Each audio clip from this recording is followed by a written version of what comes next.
close call, a moment of danger when life can hang in the balance. It was about survival at that point.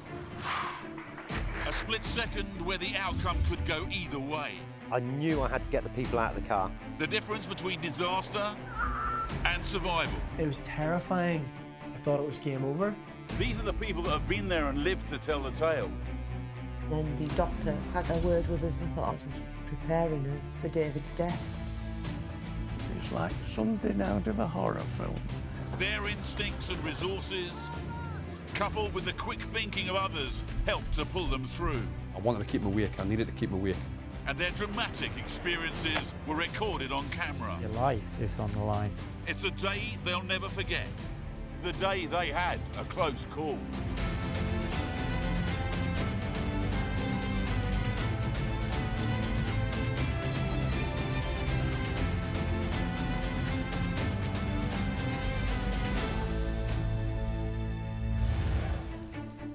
Today on Close Calls, in the French Alps, a father and son challenge each other to a downhill race. Starting point, I think we should get to the top of that little hill. With the helmet camera recording, they set off, but then one of them suddenly disappears. Something's gone wrong. A split second, bang, lights out. The camera is now recording a race to save a life. Help! Someone help!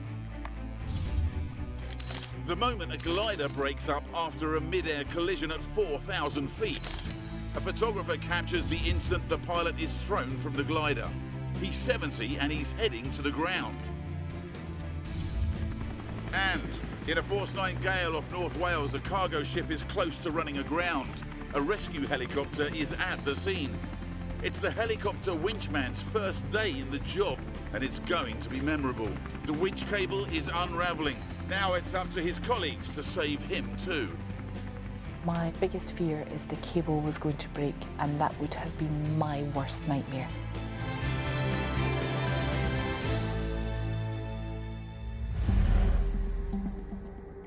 Les Deux Halles Resort in the French Alps. John and his son Rob are a highly competitive duo. They're just checking their helmet camera before setting off to race each other downhill. Rob's on a snowboard and Dad John is on skis. You ready for this? 3, 2, 1, let's go. John takes an early lead and Rob's not giving up, but this race is about to end in disaster. Travelling at more than 30 miles an hour, Rob draws level, but then, suddenly, John's gone. Something's gone wrong. A split second, bang, lights out. Rob clambers back up the slope to find a shocking scene. Oh my God!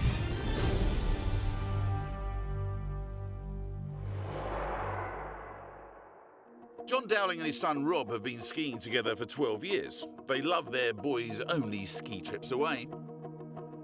Family holidays started, I think, when Rob was about 11. Then as he got a bit older, it was just me and Rob going for a bit of quality father and son time. We both love it. I usually snowboard, my dad skis. Just really enjoy some time away in the mountains together. It's day 2 of their holiday in Les Deux Halles. This time Rob's going to try out his brand new helmet camera. You need to tell me if it's on or not. By the end of the morning, I was feeling good. The ski legs were back. We were ready to push ourselves. They spot some fresh, untouched snow. Starting point, I think we should get to the top of that little hill. It's a race course that's being prepped for an event later in the week. But the temptation for both of them is just too much to resist. They decide to sneak off-piste. We'd looked down and we'd seen this border cross route. It was completely clear, virgin snow, obviously not being used, but we thought it won't matter if one pair of people ski down there. Rob's already noticed there are some hazards en route, including these metal starting gates. Pointed it out to my dad and said, if by any chance we come up to those gates at the same time, let's just pick sides and go around them. Plenty of room to ski round the gates, not a problem, we thought. The challenge is accepted and the race is on. Rob's excited about filming the action on his camera. But their decision to ski down the closed racecourse is one they're about to regret. You ready for this? We both sort of got ourselves prepped and ready at the top of this run. Let's see, skis or board, which is faster? 3, 2, 1, let's go. Dad John takes the lead on his skis. Had a good start, really enjoying it. adrenaline going. This was a race and I was going to win. But snowboarder Rob is not giving up and tries a different move. So I'm sort of chasing him for most of it and then pick up a bit of speed. We come up to these metal gates as well. I come across from the left and cut in front of him as I overtake, and as I did that, I sort of tripped over his skis. And all of a sudden, his father is nowhere to be seen. I'm skiing towards these gates thinking, right, turn here, turn now. Then all of a sudden, oops, something's gone wrong. A split second, bang, lights out. Rob stops, wondering where his dad's got to. Whistles from a group of shocked skiers on the chairlift above gets his attention. The fact that there were so many whistles and shouts kind of indicated to me that something bad could have happened. Now frantic, Rob scrambles back up the slope to find the most terrible scene. His dad John is unconscious and bleeding profusely from his head. He suffered deep gashes across his forehead and an ear after crashing into the starting gates. It wasn't until I sort of got right up close and saw it that it really hit home just what had happened. Oh my God! Rob's terrified screams for help echo round the mountains. It was obviously just panic, really, that set in. He seemed unconscious. There were cuts all around the top of his head. Rob tries calling for assistance, but as his helmet camera shows, his fingers are too cold and wet to work his touchscreen phone. They're completely isolated on the deserted racecourse. There's a real fear that they may be stuck out here without any help. The phone wouldn't work, and people on the chairlift could see it, but obviously couldn't get to me, and that was the worst feeling, just sort of waiting. As Rob still struggles to dial the emergency services, John lies motionless. He's unconscious, but now he's making some disturbing noises. It's all being picked up on Rob's helmet camera. Finally, out of the white mist, two snowboarders appear. Help! Help! It was just relief straight away. They went to my dad and sat him up. They suggested filling a glove with snow as an ice pack. At the time, it felt like they were saving him. Stay like this. Don't move.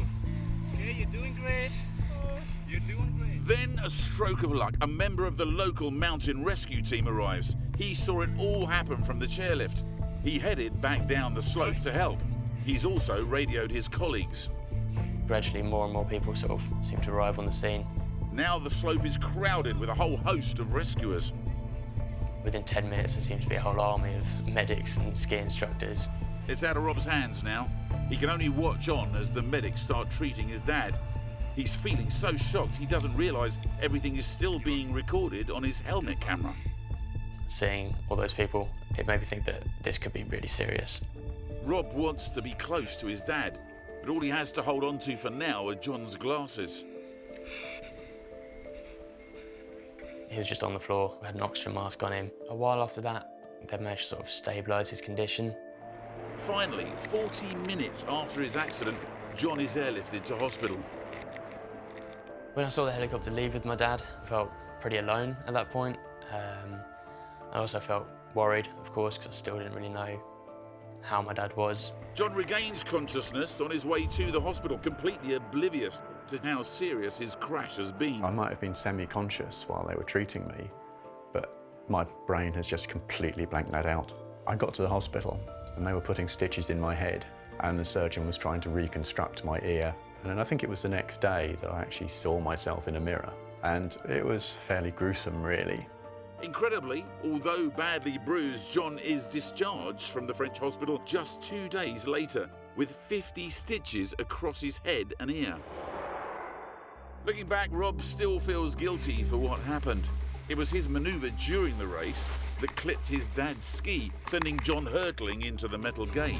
So it probably wasn't until a good few months later that we actually sort of looked at the footage together and actually thought, hang on, it was my fault. It was a traumatic event for me. I think it was possibly even more so for Rob. So I think, yeah, it has brought us closer together. Watching the footage of the accident makes John very aware of how much he owes to all those who helped him that day. I know I turned out all right. I actually get get quite choked up for Rob and for all the people who were there. I think it was probably a lucky escape. I am pleased to be here. And those sort of events do make you think you've really got to enjoy life while you can.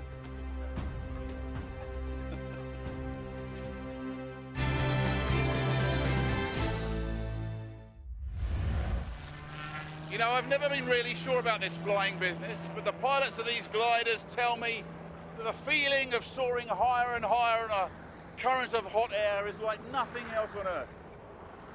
Well, that's the way it's supposed to feel. Unless, of course, your plane starts breaking up under you. Little Paxton in Cambridgeshire. 4,000 feet up, two gliders are competing in an endurance test, but then they make contact. The results are disastrous. This is the moment, caught on film by a photographer below, that a pilot decides he has no choice but to eject, hurtling through the air. He's 70 years old and has a parachute, but he's in danger as debris from the aircraft rains down around him. I was aware that there was an entire fuselage and two wings up there. It was frightening.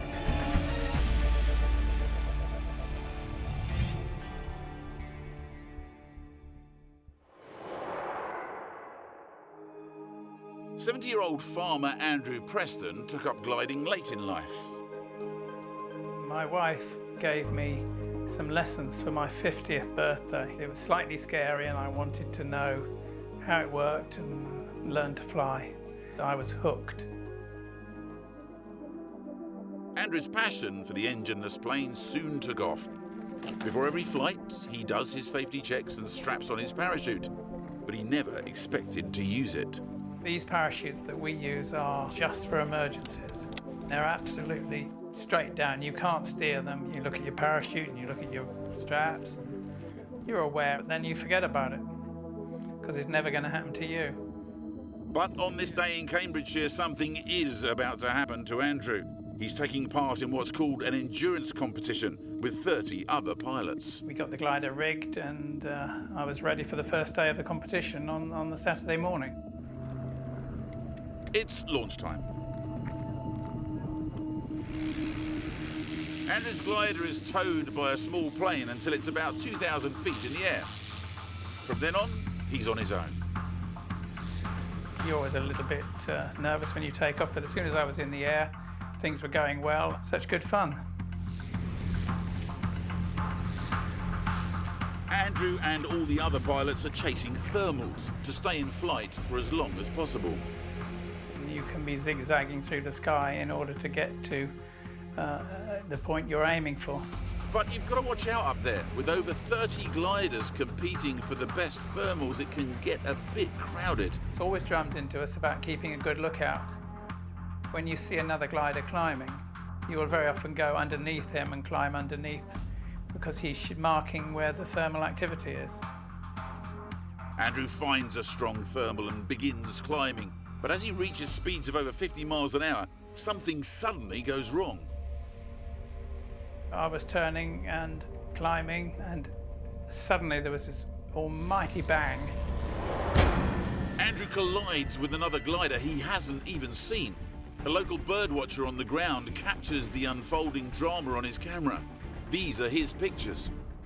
The first two show Andrew's glider flipped over.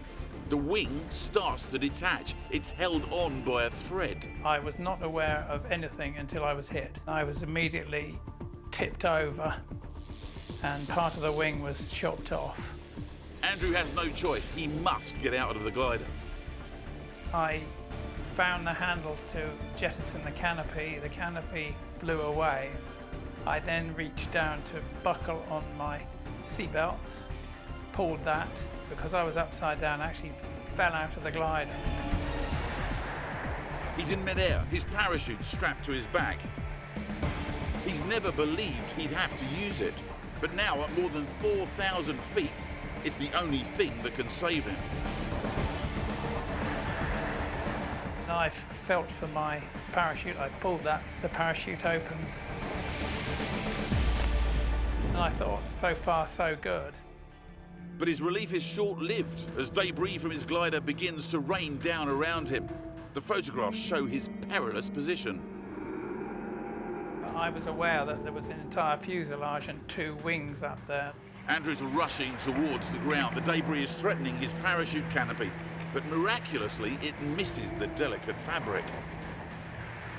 It would have only taken a small nudge from part of the glider on the parachute to collapse it. Now he just needs to land safely, but he's never done this before. There was a town underneath me, there was the A1 underneath me, there was a river and power line.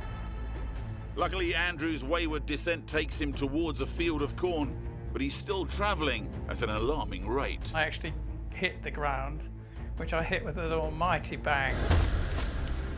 The crash landing has damaged Andrew's back, but that's not all.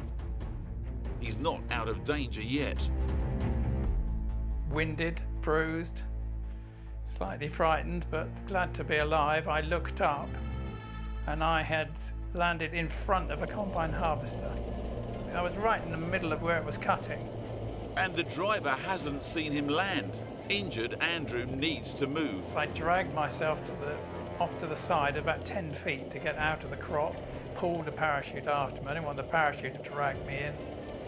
And he just went sailing past. Sailing past. Very, very, very lucky.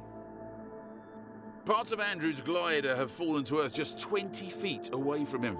On this day, he's survived a mid-air collision, deadly falling debris, and the thrashing blades of a combine harvester. It could have been so wrong. I mean, the initial accident, I could have been hit in the cockpit, I could have been knocked out or worse. I might not be here to tell you about it. I know I do. The more I think about it, the more I realise I've been very fortunate. Andrew spends the night in the local hospital. He's escaped with a cracked vertebra and a gash on his leg. Astonishingly, the other glider and its pilots are unscathed.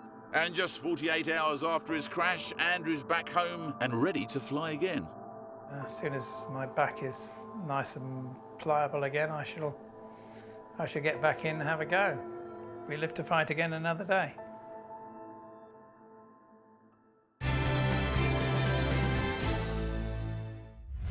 Coming up, a rescue helicopter hovers above a stricken cargo ship.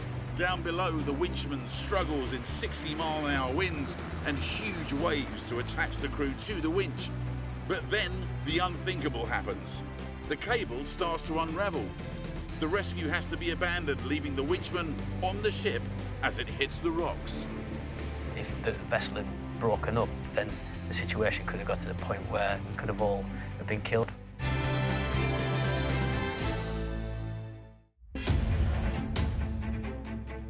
At the beach at Redcar in the northeast, there's been an accident.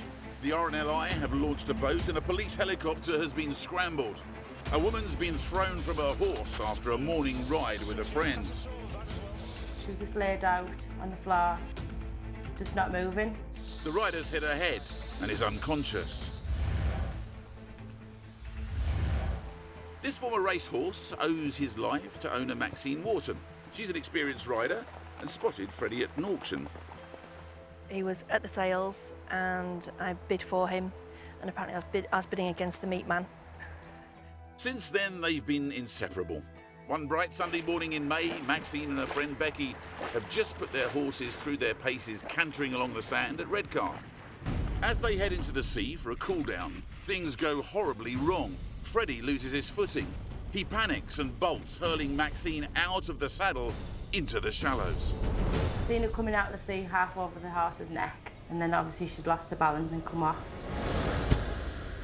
The fall is so severe it's knocked Maxine unconscious.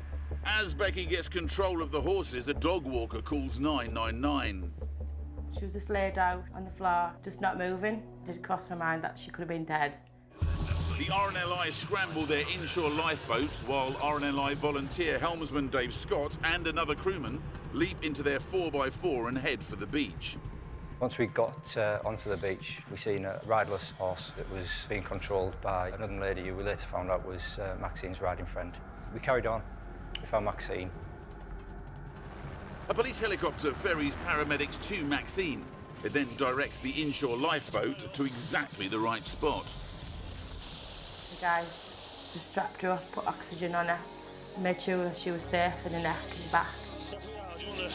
No, we'll use this because this locks into the aircraft. The police helicopter gets Maxine to hospital in 4 minutes. X-rays show that fortunately, she's escaped any serious injury and she's soon back home. I haven't been back to the beach and I've not been riding on the beach. That isn't to say that I'm not going to at some point. I will, but I have been riding again, but first of all, very tentatively. The confidence is definitely coming back. But Maxine knows she's had a very lucky escape. My foot could have been caught in the stirrup, I could have been dragged along, or I could just have come off and be on the verge of drowning. It's difficult to say.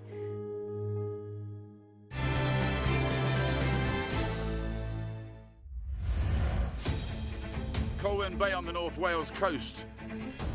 The Royal Navy helicopter team are battling to rescue 7 crewmen stranded on a cargo ship as it's lashed by huge waves and 60-mile-an-hour winds.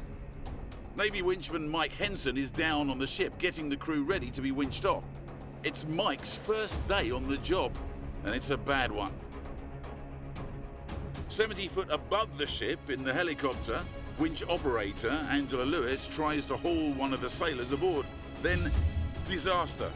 The cable starts to unravel. Your mind prepares yourself for worst case scenario, and I saw in my mind the wire parting and this man falling.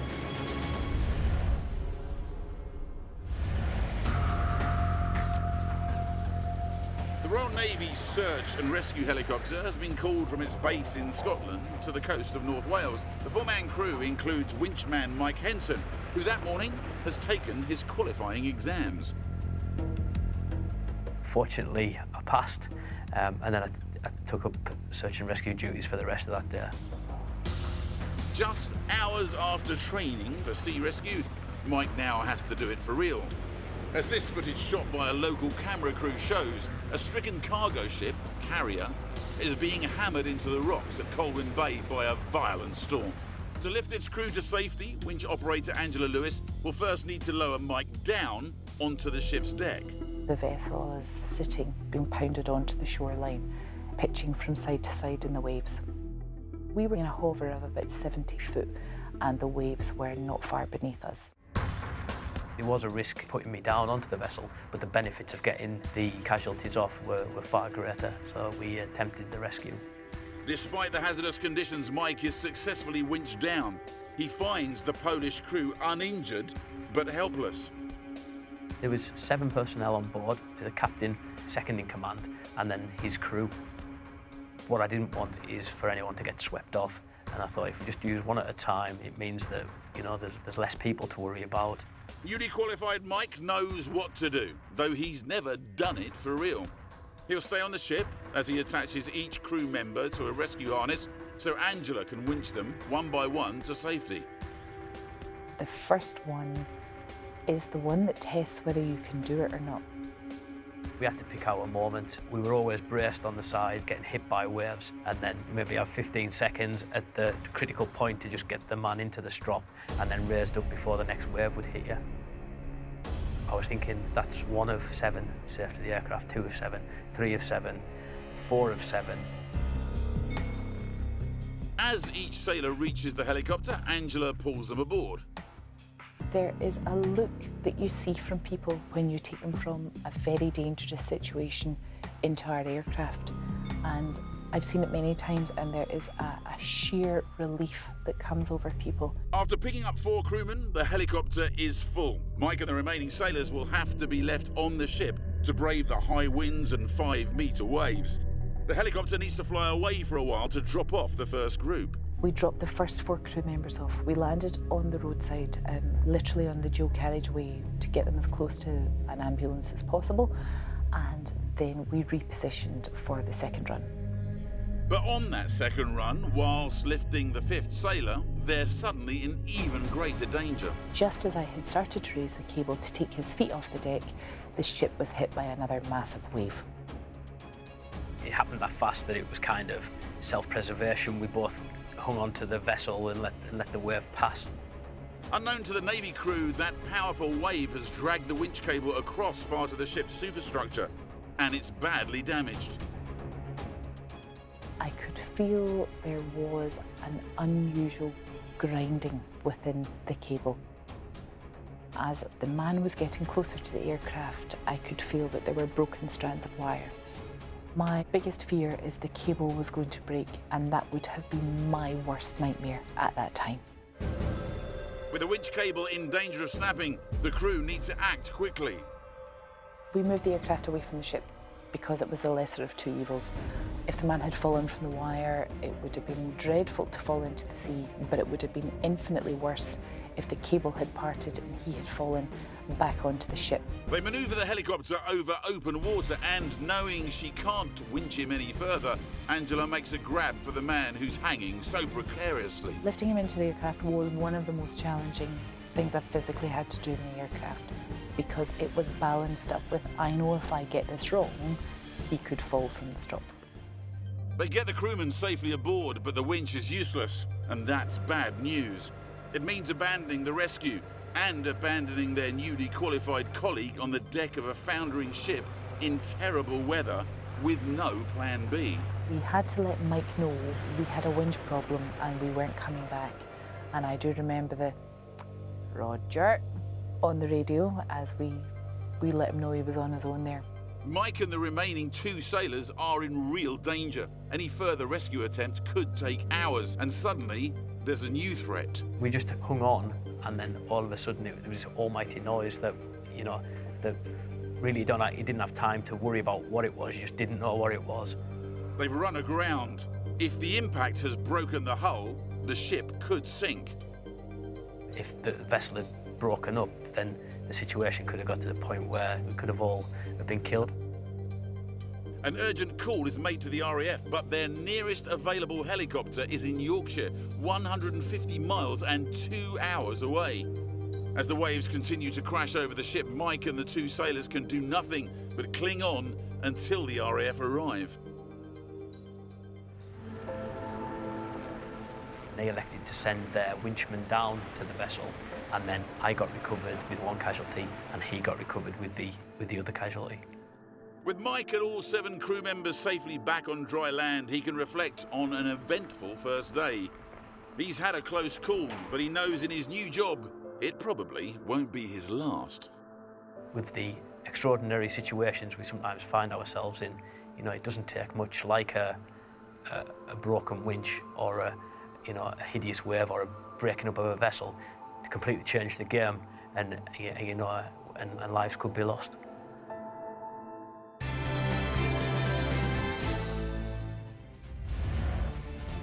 That's it for today. Join us next time for more stories from people about the day they had a close call. The camera is there to record his moment of triumph, but instead it captures disaster. I knew something was wrong. You're just waiting for the pain. An emergency call from a farmer's field. You need an air ambulance. Is there any severe blood loss? Yes,